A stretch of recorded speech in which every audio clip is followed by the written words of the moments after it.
The girl who seemingly fell out of the sky, Vicky, is grateful we've allowed her to join with us. She offers to take us quickly wherever we want to go in exchange. Toma is, of course, skeptical of how just she's going to do this, but she just tells us to think about where we want to go and...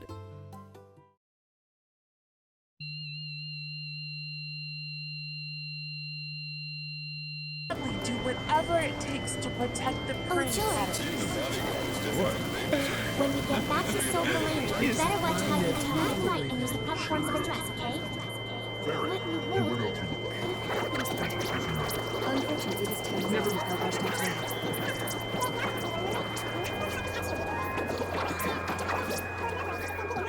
What's that about? Huh? Is something wrong? Is something wrong?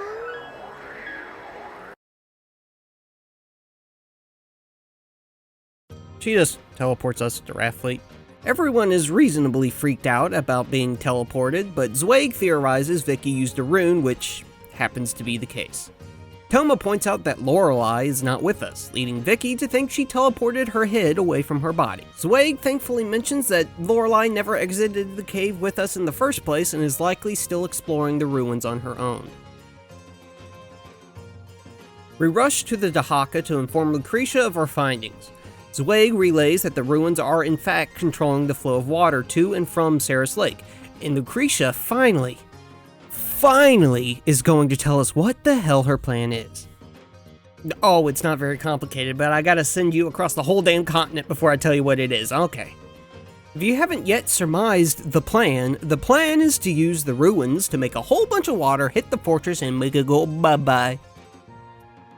Toma points out that if we're making a large enough swell of water to destroy Hatred Fortress, we're probably making enough water to hit Lord Lake as well. Lucretia is one step ahead of us, of course, as she's commissioned the beavers and constructing another dam that will hopefully be able to stipend the flow of water and stop any wreckage hitting Lord Lake's way. Another issue with the plan are the soldiers currently manning Hatred Fortress.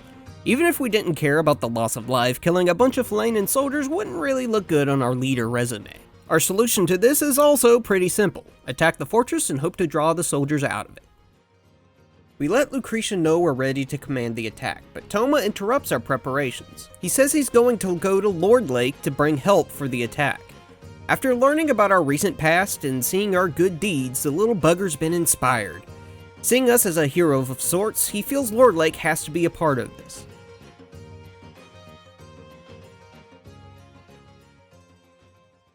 We're unable to customize the Dahaka or the new squad from Lord Lake, but the rest is left pretty much up to us as long as we and Leon take part as well.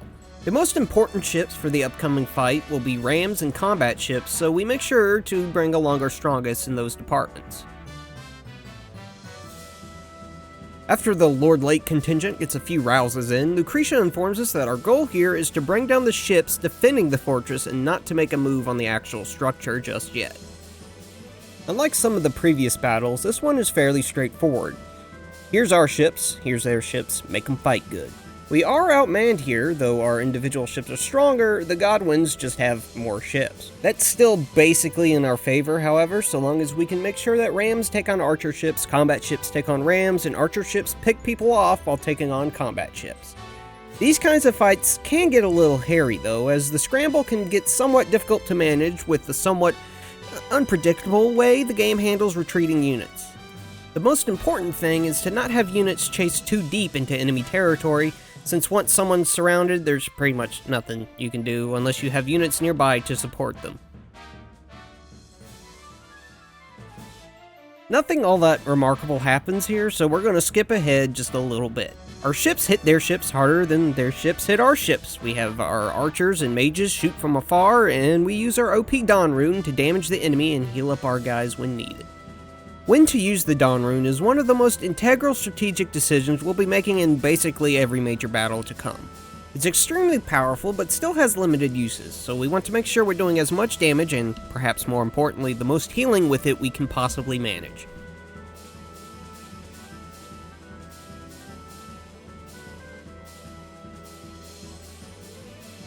When we've taken down most of the Godwin ships, we see, through the power of selected omniscience, I guess, that the soldiers in the fortress are unable to retaliate because of their remaining allied ships. They order their ships to withdraw so they can pummel us with artillery when we give chase, but instead Lucretia tells us to pull back as well. Ghosh is having trouble comprehending this, and you know what? It's okay, buddy. She doesn't tell us shit either. We win it. Yay.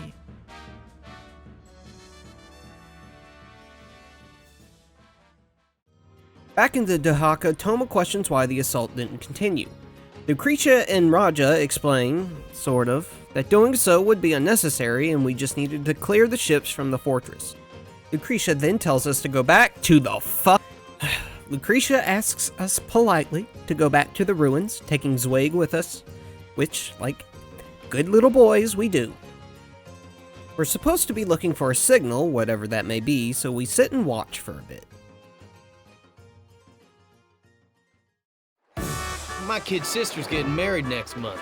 Wonder if they'll let us go home before then. Pay attention, will ya?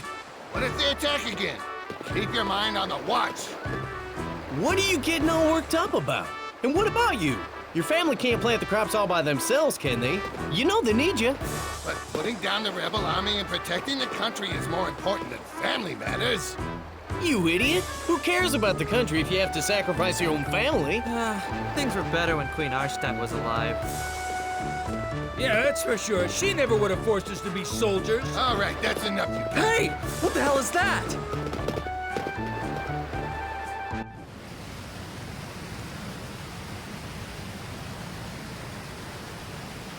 Hey!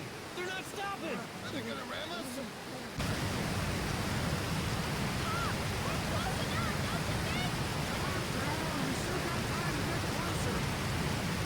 Archers, wound soldiers, quickly! Sink that ship! It's no use! It's coming too fast! We'll never make it! Okay, this'll do.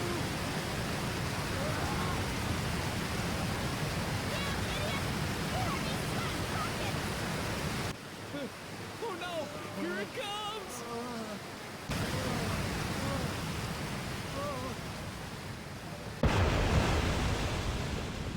The platform's on fire! Damn it! That ship was loaded with oil! Whoa, look at that. Get a load of that! Burning up a storm. Look, Professor, your trick worked perfectly. Those barrels went flying just as you planned. Of course it worked, Sorensen. You can't let little tricks like that impress you. You're supposed to be my apprentice. Right, you got it, Professor. With a section of the fortress on fire, the soldiers, who we can tell from the cutscene are mostly normal citizens drafted by the Godwins, scramble to put it out, but cannot manage. When they see several more flaming ships primed to ram the fortress on the horizon, well, they run, obviously. The gang on the Dahaka noticed the retreat, notifying that the plan was a success. The other ships we had set up didn't have any oil or explosives on them because, as Kisara says, they didn't want to pollute the river. They only had enough fish oil for one boat, but thankfully that was all we needed. Back at the ruins, we noticed that Raft Fleet as a whole has begun to move, Leon realizing this likely means that they're moving out of the way of the coming rush of water and must be the signal to proceed. Okay, thanks Lucretia, but you could have just fucking told us to begin with, but okay. When we enter the cave, we immediately run into Lorelei, who stayed here to investigate further. Without our Dawn Rune, however, she didn't get very far. She comes along with us, if only for that reason.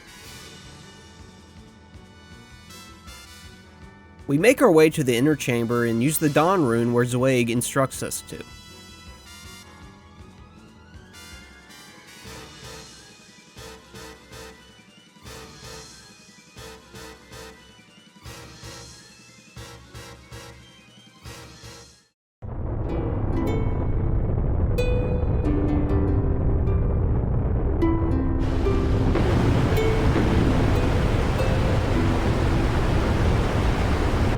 Whoa! Whoa!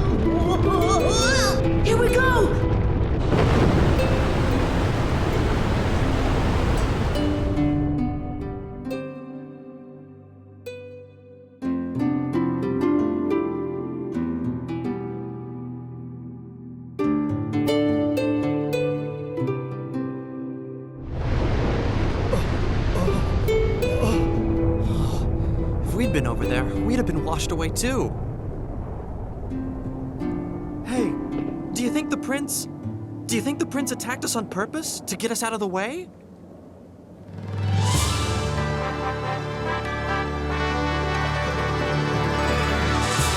Great, it's working. If it slows down the water this much, everything should be fine.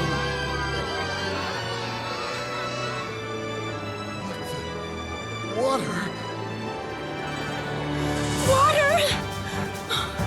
Oh, look at that! Let's go swimming! Oh, Mommy, come on! Let's go see water!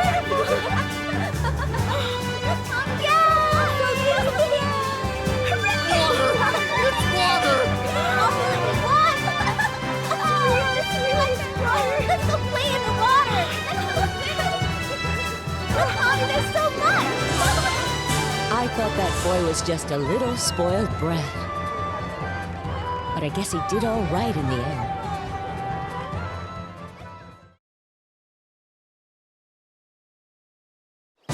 Yes! Oh, yeah! All right! We did it! We did it! Prince! What the hell is that?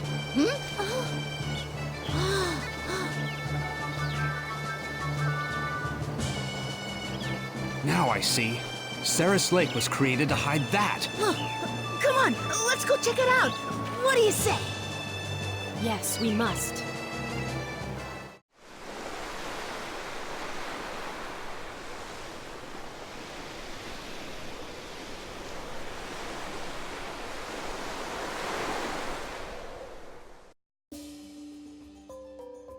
Opening the sluice gates also happens to have unearthed some massive structure. The group marvels at it for a moment before going inside. Within, they find the ruined spacious interior nearly spotless, untouched by any damage from being underwater for countless years. Zweig starts to wonder just what this place is made of when Leon has a sudden idea. We could make this place our headquarters.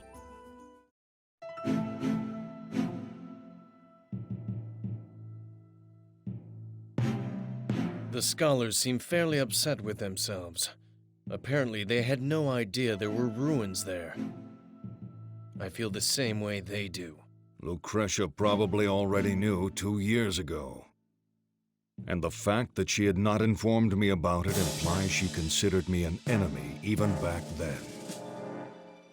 I'd like to have the ruins investigated. But it'd be difficult now that they've made it their base. You can commence with the investigation after we suppress the rebellion. That is, unless we stay one step behind them like we have been. You know, I've been reflecting on our recent course of action. It's just like you said before, Father. I suppose I did plant seeds to make the prince into what he is today.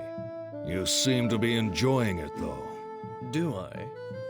We must not lose sight of our goals. The only things that can guarantee Falena centuries of prosperity are unrivaled strength and absolute order. The future of Falena depends on our success. Yes, of course.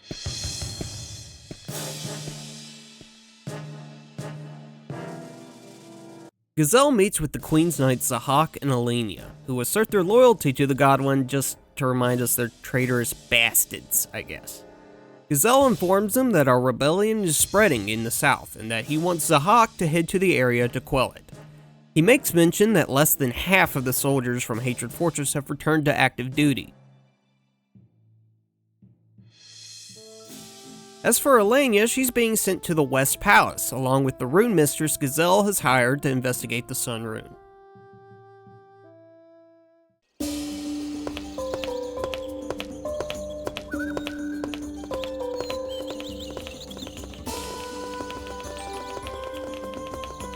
Back at the recently discovered ruins, the gang's back together again. We've already seen to moving most of our army and hangers-on into the ruins, so I guess it's ours now. After speaking about how convenient our new castle is, the group decides it needs a name.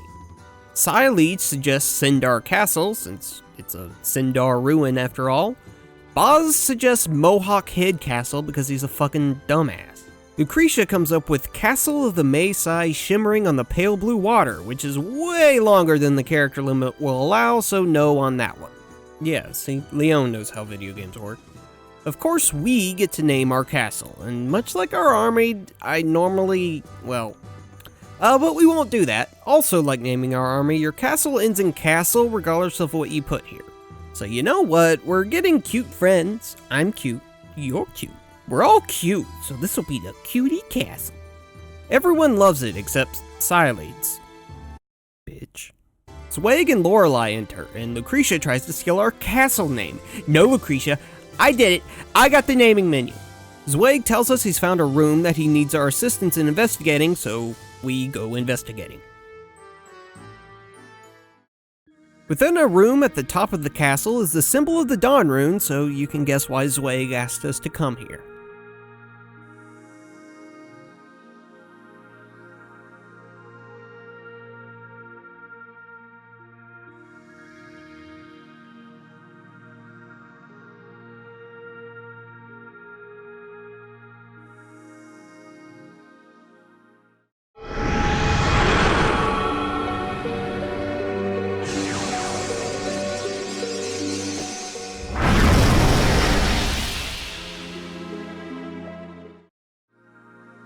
That didn't actually happen. At least, didn't happen here. That was a collective vision those in the room shared of what looked like the Sun Rune decimating an area. Zweig mentions that the vision reminds him of an ancient tome about a civilization even older than the Sindar. Its name is lost to history, but it was said to have been blessed by the Sun Rune. It was prosperous until one day its king went mad, using the Sun Rune to obliterate the nation entirely. We're then interrupted by the mysterious lady in black robes who keeps showing up and insulting us. She insults us again, of course, but then says the Dawn Rune chose us for a reason and that she'll be staying here to observe us. Leon and Sileads are, of course, against this as we don't even know the woman's name, and she did threaten to kill us. Her only response is to tell us her name, Zerace. And that's the only thing she says, other than she won't be saying anything else, even telling Zweig and Lorelei that they shouldn't even bother asking her about the Sindar. It's kind of refreshing to have the mysterious, knowledgeable character just straight up tell us to fuck off. I'm not telling you anything, asshole. Leon is still hostile towards Zerace, prompting Zerace to tell us if she wanted us dead, we already would be. You know what? Sure, come along. Leon doesn't like this, but I don't believe it affects the Leon points I mentioned earlier. Finally, Zerace calls everyone stupid and that she'll only reveal what information she wants when she wants. Cool, good, whatever. We're now free to explore Cutie Castle, where we can see all our friends we've gathered that aren't currently in our party are now held here rather than Rafley. The castle has 4 floors, including the one that holds the room we were just in. The 3rd floor holds the war room, which is where we'll usually find Lucretia and anyone else involved in planning or tactics. You can also look out the harbor from outside. Oh no, not in my castle. You get your intolerance. Have I been wrong all this time? In assuming the bigotry of felines, have I myself indulged in the very bigotry I oppose? Oh! The 2nd floor is pretty pointless for now. It just hosts some rooms for characters to stay in when we're not using them. The 1st floor is by far the most important as, well, that's where all the important shit is. All of it. There's all the shops here, manned by support characters we've come across. There's trainers. Even Lucerina is here to change our party members. Vicky has also set up shop here, and her shop is quite important as it's fast travel. She gives us a blinking mirror, which goes in our inventory and allows us to warp back to the Cutie Castle no matter where we are. By using Vicky's mirror here, we'll get a list of places we can teleport to, similar to how boats work. The game really opens up now that we've got our castle, but our first trap is going to be back to Lord Lake to check up on things now that they actually have a lake. Toma rushes to look at the strange, wet substance known as water and remarks at how pretty it looks. Talgel and Ghost greet us in much better spirits than the last time we talked. Ghost says that while Lord Lake can never forgive our mother for what she did, he's thankful to us for not only returning the water, but exposing the noble schemes that brought about the calamity. We now have Lord Lake's loyalty, and the 3 Lord Lakians join our army.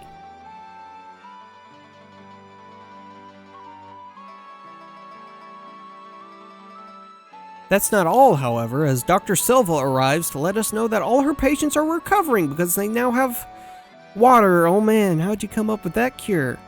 And despite her cold disposition to us beforehand, offers us her services as a doctor as she is no longer needed here. She joins us as well.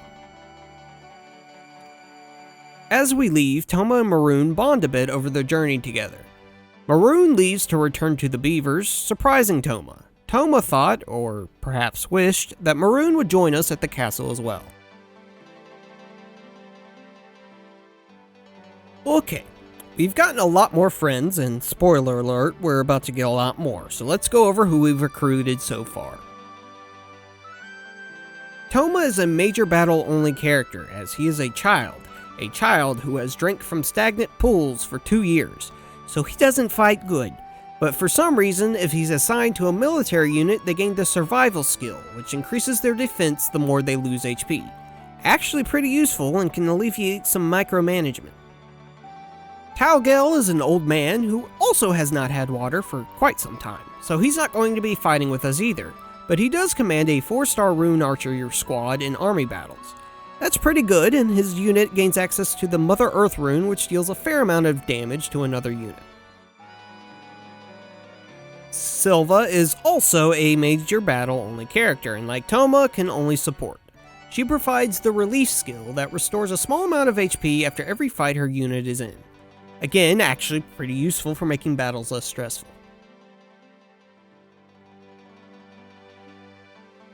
Zweig is an interesting character. At first, he seems like another mid-range physical attacker with pretty mediocre stats for one, but his true strength lies in his rune versatility. Other than an S in the technique skill, his stats are all pretty average when it comes to hitting things, which makes him fall far behind the other great mid-range attackers in the game. He does, however, eventually get 3 free rune slots, something of a rarity for a character with at least decent physical stats. Our boy Zweig here is built to be a support mage, healing, buffing, or debuffing as needed. Being mid-range helps with this, as he's out of the way of the front lines and can still protect the back should it come to that. He also comes with the Treasure Hunt support skill, which is very useful as it increases the drop rate of items earned after battle. Lorelei is quite similar to Zweig, being a mid-range character with versatile rune slots. Lorelei leans more heavily on the magic user side, however, as her defensive stats are pretty bad, but she does start the game with 2 open rune slots, which is nice. Her affinities aren't all that amazing, however, and neither are her magic stats, to be honest. Overall, there really isn't anything Lorelei does that someone else doesn't do better, but she's a decent mage that can hit things when you need her to. Like Zweig, she has the Treasure Hunt support skill, so regardless of her mediocre battle ability, she's always worth bringing along for that at least. Also, fun fact, Lorelei was also a recruitable character in Suikoden 1 and 2. She's using a whip this time, but in 1 she used a bow, and in 2 she used a poleaxe.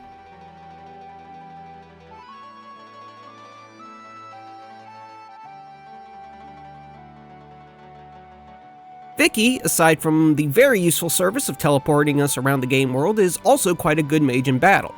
She has her blink rune attached to her right hand, which is probably the worst place to have it, as it locks her out of a few good mage support runes, especially since the blink rune isn't all that great. While the second spell on the rune can do decent damage, the rest act as basically death effects, having a chance to instantly remove an enemy from the game. The catch here is you do not get experience for enemies removed this way, and it can randomly backfire, teleporting an ally away instead. Yeah, that's not good. So what makes her good? Well, aside from her decent magic stats, she also has access to the unique chain magic skill. This gives any spell she casts a random chance of being cast again at no cost. Magic is by far the hardest hitting thing in this game, so getting extra free cast on certain spells is incredibly effective. So good that some might consider Vicky the best mage in the game, but well, our next friend might have something to say about that. The luck stat both increases her chance to chain cast and teleport enemies away, so in some ways it's more important to raise that on her than her magic stats. Zerace is fucking busted. Like, I'm just laying that out there. That it's basically easy baby mode to use Zerace. Zerace is a long-range mage and is the best mage in the game. This is in part due to her top-tier magical stats and skills, and also in part to having the best rune in the game fixed to her head. I mean, best is a bit subjective, really, but no, not really. The Star Rune offers massive damage, as well as group-wide crowd control, so yeah, I'm just gonna go with best rune. She also gets her other 2 rune slots at level 1, so she's broken right from the get-go, as you can combine the Star Rune with other damage-dealing runes or support runes to make it so she never runs out of Star Rune casts. Finally, she acts as a magic trainer.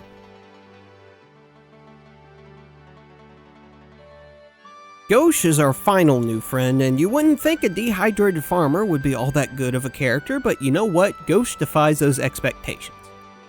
He's another mid-range fighter, so again, he's just outshined by a lot of the more prominent characters in the game. But he occupies a nice niche there, and that niche is AoE physical damage. Gauche can take a beating with access to heavy armor and nice HP. He's on the slow side though, and you're not going to see him parry or combo very much, but thankfully that's not a big deal for him. His signature skill, Mow Down, is the highlight here, as it allows his physical attack to strike a cluster of enemies. This ability will work with support runes, making his 2 rune slots very helpful as well.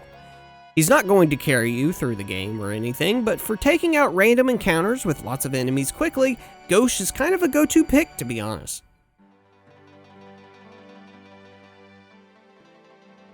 Our next step in our rebellion isn't all that clear, so let's go recruiting. Vicky's blinking mirror is an invaluable item, though it's important to note that it can only be used from the world map and not in towns or dungeons. We stop by our headquarters in Lucerina to switch up our party.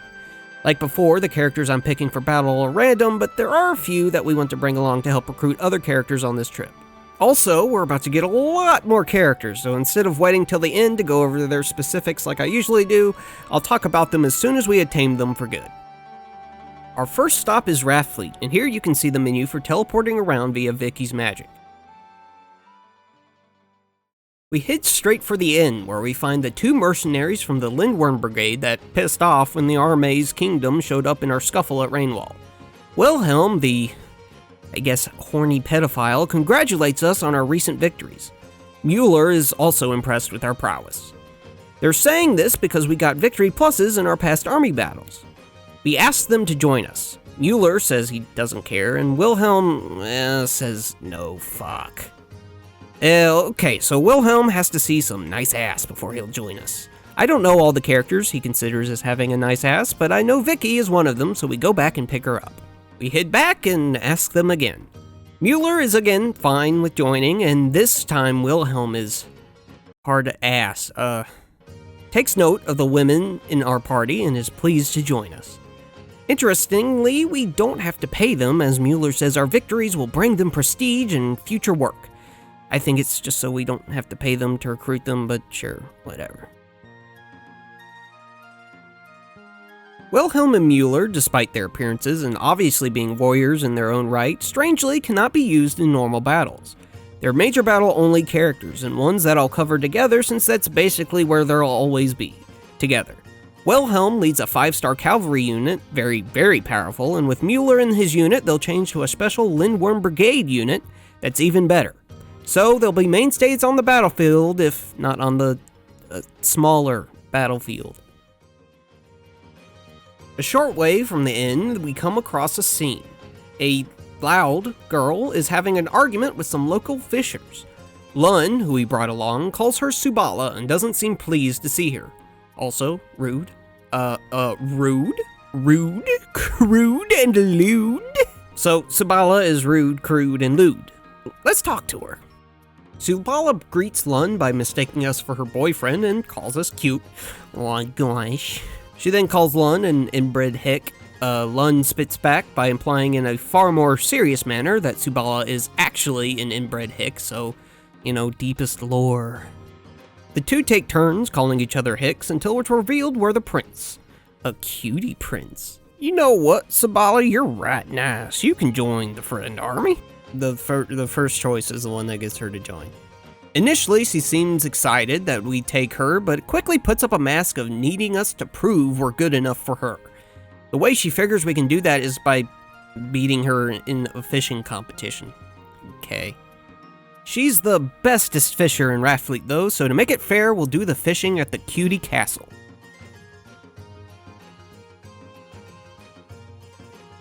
We're teleported there where a minigame begins. The goal in fishing is to have the most amount of points before 3 minutes is up. You get points by catching fish, of course, with the size of the fish determining how many points it's worth. Bigger the fish, the more points. Fishing isn't actually much like what you would think fishing in a video game would be. It's more of an action-oriented minigame. You can move around the lake freely, stopping when you bring out your fishing pole. You'll then get a reticle that you can spin around your boat. Hitting X when this reticle is over a fish shadow will start a gauge. Just hit the X button a bunch and you'll catch the fish. It's not hard.